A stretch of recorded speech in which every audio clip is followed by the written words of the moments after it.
Welcome back to my channel. நான் உங்கள் விஜய். இப்போ எங்கே போகிறோம்டா, குருரா பார்க்குன்னு சொல்லி ஒரு இடத்துக்கு போகிறோம். இது ரொட்டாருவாவில் இருக்கிற ஒரு சின்ன பார்க்.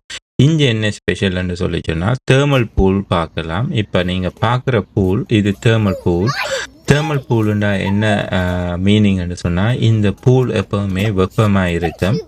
நீங்கள் தூரத்தில் பார்க்குற அந்த குமிழ்கள் என்னன்னு சொல்லி சொன்னால், கீழே உள்ள நீர் வெப்பமாகி ஹீட்டான உடனே அது ஆவியாகி வெளியில் வருது. அது காற்றா வெளியில் வர்றது தான் இங்கே நீங்கள் பார்க்குறோம்.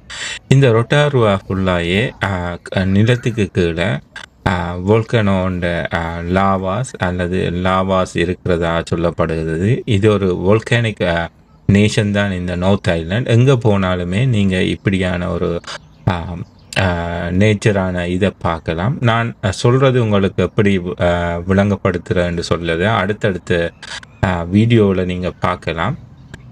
ரொட்டாருவான்றது ஒரு வோல்கானிக் இடம். இந்த இடத்துல அநேகமான இடங்களில் நிலத்துக்கு கூட உள்ள நீர் வெப்பமாயும் இருக்கும். அதே நேரம் சிலிக்கா அல்லது சிலிக்கன் வர்றதையும் நீங்கள் பார்க்கத்தக்கதாக இருக்கும். இந்த இடத்துல நீங்கள் பார்க்குறீங்க சிலிக்கா வெளியில் வருது. இது ஒரு வித்தியாசமான மனமாக இருக்கும். நீங்கள் இந்த இடத்துக்கு போனீங்கன்னா அந்த மனத்தை ஃபீல் பண்ணத்தக்கதாக இருக்கும். சில நபர்களுக்கு இந்த மனம் பிடிக்காமல் இருக்கலாம். நாங்கள் போவேக்க ஒருத்தருக்குமே இந்த மனம் பிடிக்கல. பட் இந்த இப்படியான ஒரு சந்தர்ப்பத்தை நீங்கள் பார்க்க இல்லாது. என்னோட வோல்கானிக் ஆஷ் மேலே வர இருக்கிறது. அந்த மேலே வர வந்திருந்து எப்படி இந்த வோல்கானிக் ஆஷ் அது வர்றதுன்றதை பற்றியும் இங்கே உள்ள பிளான்ஸ் எப்படி வளருதுன்றதையும் பற்றி போட்டிருக்குது. இப்போ நீங்கள் பார்க்கவே தெரியும், இந்த பச்சை பசேலுண்டு தான் இருக்கும். இப்போ இந்த குளத்தை சுற்றி, அதாவது இந்த சின்ன ஒரு குளத்தை சுற்றி மரங்கள் வளர்ந்துருக்குது. அது எவ்வாறு வளர்ந்ததுன்னு சொல்லியெல்லாம் அதில் போட்டிருக்கு. மற்றது இதில் உள்ள தண்ணீர் எப்போவுமே ஆவியாகி கொண்டிருக்கும். அதைத்தான் சொன்னதான் இது ஜியோடெர்மல் பூலுண்டு, தேர்மல் பூலுன்னு சொல்லலாம். இந்த பூலுக்கு கீழே ஹீட் ஆகிற மாதிரி லாவாவுக்கு கனெக்ஷன் இருக்கிறதா சொல்லப்படுகின்றது.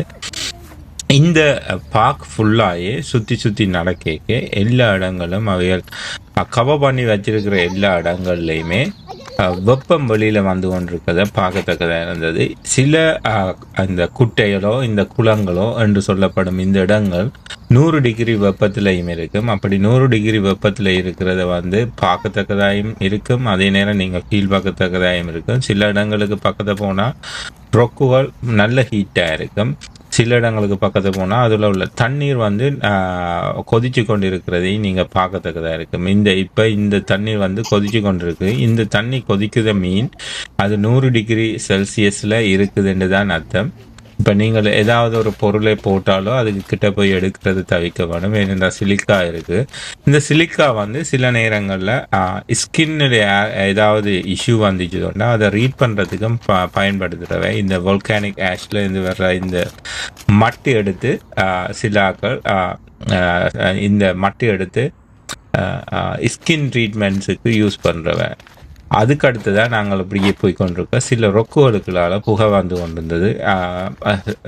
மோஸ்ட்லி நீராவி தான். இது ஒரு எரிஞ்சு கொண்டிருக்கிற இடம் இல்லை.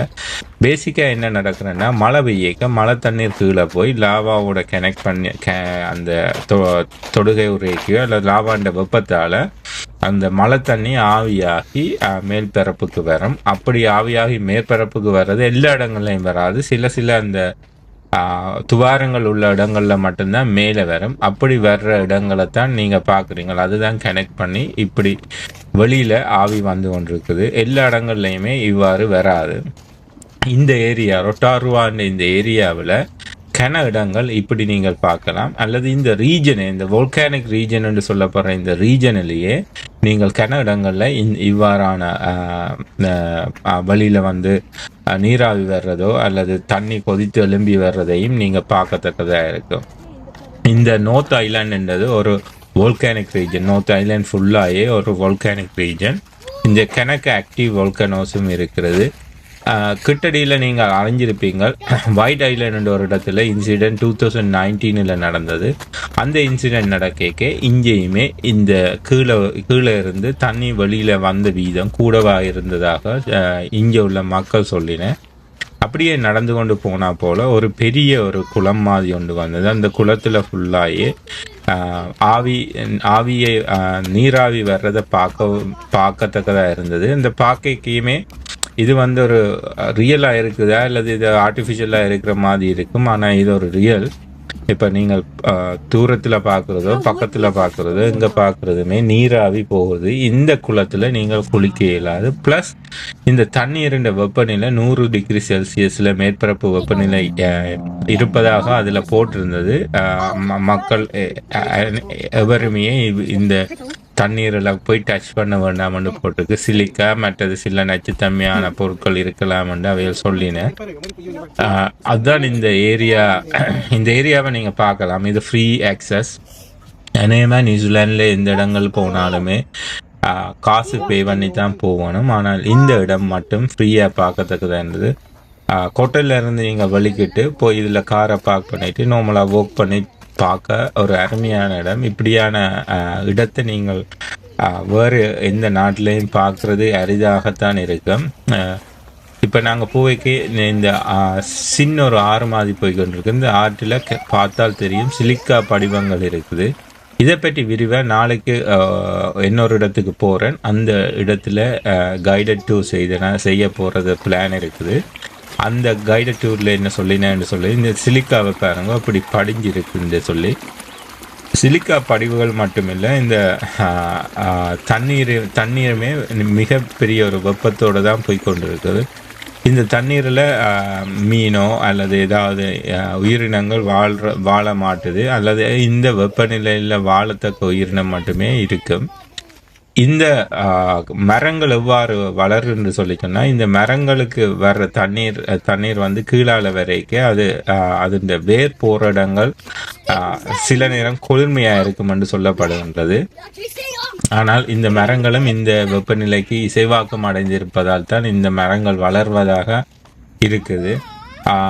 பார்த்தீங்களோன்னா இந்த ஏரியாவில் தண்ணி கூடி போய் நாங்கள் போகிற பாத் ஃபுல்லாகவே தண்ணி வந்துட்டுது. இதுக்கு அங்கால போகிறது அட்வைசபிள் இல்லாட்டிலும் மக்கள் பாய்ந்து அதை தாண்டி போனவன். நாங்களும் அதே மாதிரி அங்கால தாண்டி போய் இந்தியாவில் வந்த உடனே சேஃப் ஏரியாவுக்கு வந்துட்டேன்.